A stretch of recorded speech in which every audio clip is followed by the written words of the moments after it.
So welcome to this week's Optimum Health Clinic Facebook Live. And I'm just trying to battle with sun in my office and a barking puppy. So hopefully you can see and hear okay.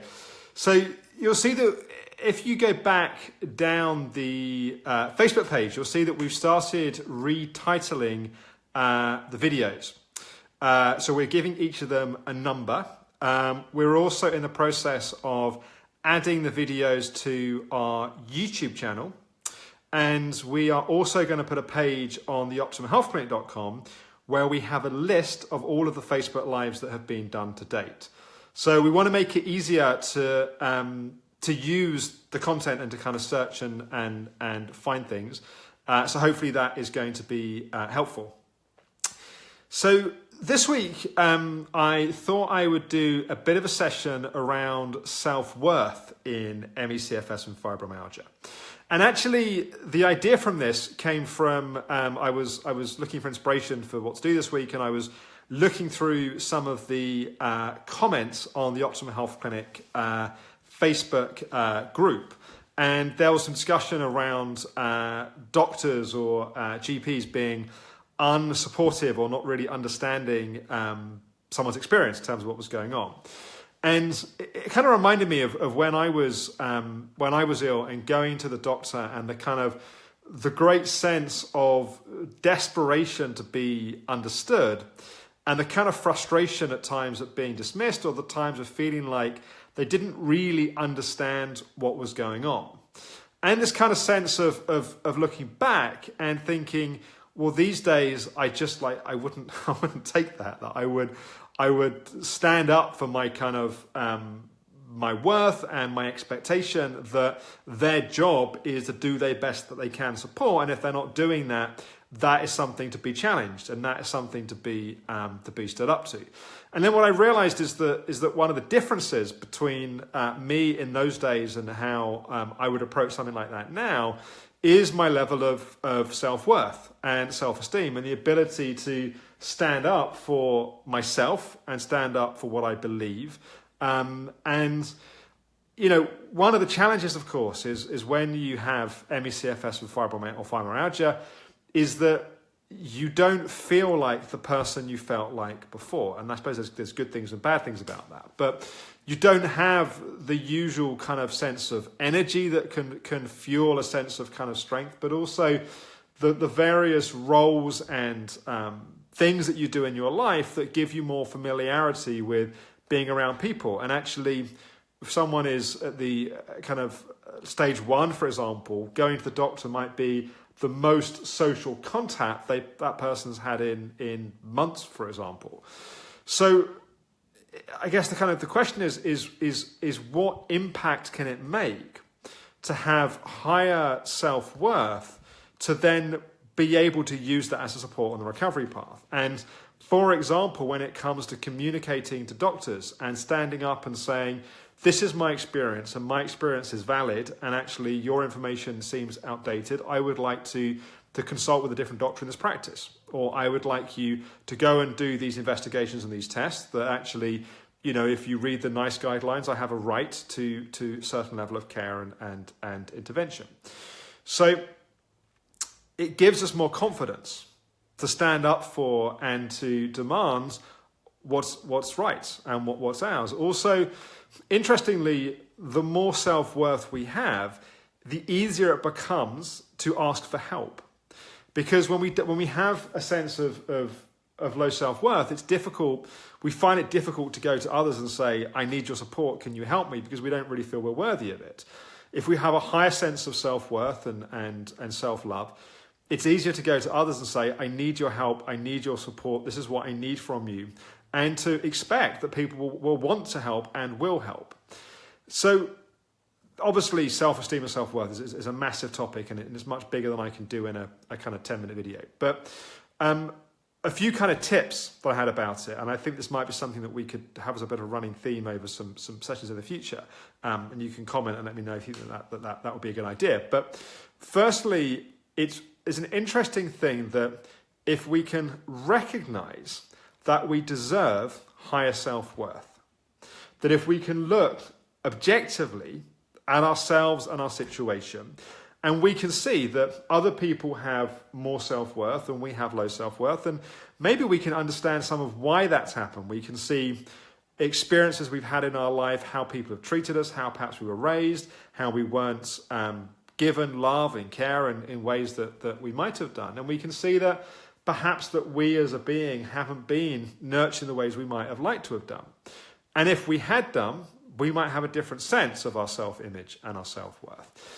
But interestingly, if you can see that, you have this phrase, if you can see it, you don't have to be it.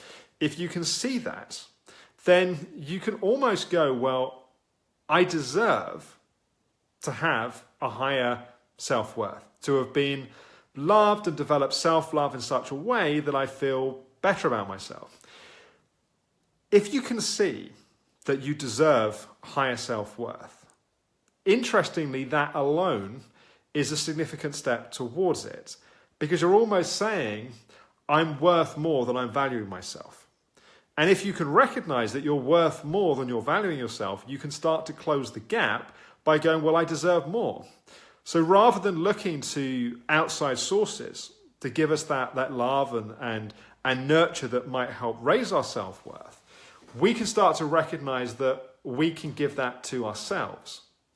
That actually we can start to actively talk to ourselves and treat ourselves differently in such a way that starts to raise our own sense of self-value and self-worth. And some of the ways that you might do this is looking at your inner critic.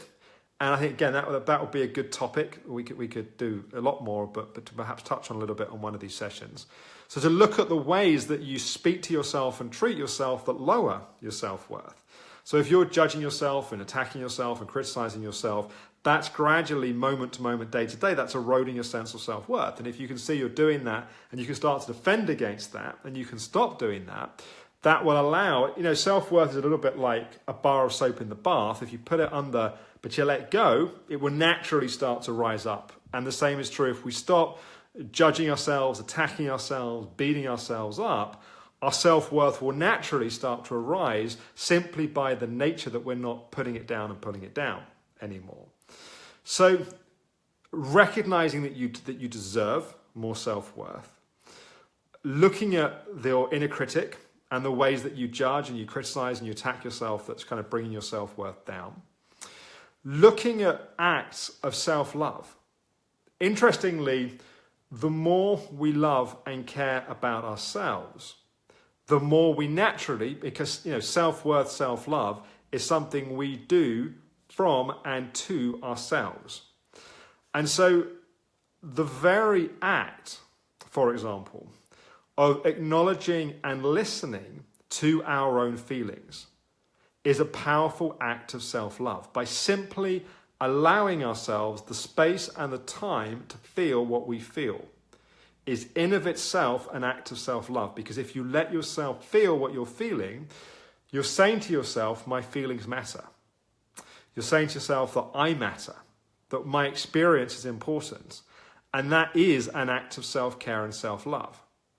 If you're consistently and actively doing that, what you'll find is you start to feel better about yourself. The more that you treat yourself with love, the more you expect other people to treat you with care and love. And when someone doesn't, it's kind of more jarring, and it's more of a sense of, whoa, hang on a second, why are you treating me like this? And again, going back to the original inspiration for the video, if you're seeing a doctor and they're being kind of uncaring or unkind, and you're used to being caring and kind towards yourself, and you notice that, then it's something you can speak to. Now, obviously, there's certain communication skills and certain ways you might say something or phrase something which is constructive in a situation like that.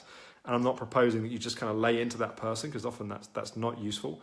But the place that you come from, the more you come from a place of self-value and self-worth and that I matter and my feelings matter and my experience matters, the more you come from that place and the more that you expect other people to come from that place, then you will find that life changes and life becomes easier. And either the people in your life will treat you differently, or you will start to change the people that you choose to spend time with.